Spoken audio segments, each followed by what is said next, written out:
nga po para sa ating mga Pinoy boxing fans dahil matagumpay na nakuha ni Cuadro Alas ang timbang ng walang kahirap-hirap. Tumimbang po si Casimero ng 127.4 pounds at ganun din ang kanyang katunggali na si Kameda. At dahil parehong pasok ang kanilang timbang sa 128 pound limit ng kanilang contractual weight, kaya naman tuloy na ang kanilang bakbakan bukas sa Kyrgyzstan.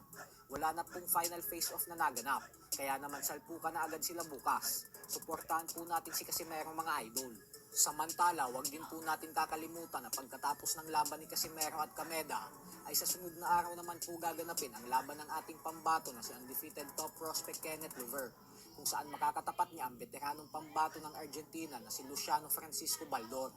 Inaasahan naman na nasa napakagandang kondisyon ngayon si Lover, kaya naman mukhang wala po itong magiging problema sa pagkuha ng tamang timbang sa official weigh-in bukas, lalo pat si Alex Arisa ang kanyang conditioning trainer.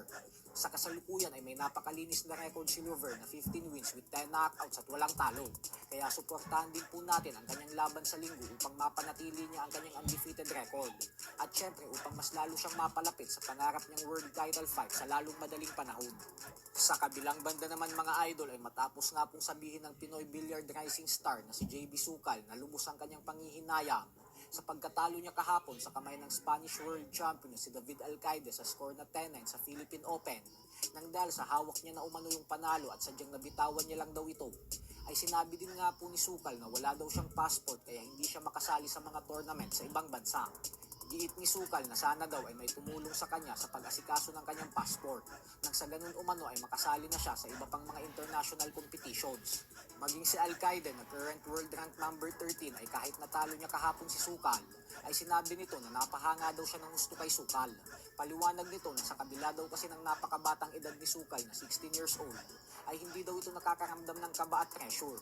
Kaya panigurado daw na si Sukal at AJ Manas ang magiging future ng Philippine Billiards.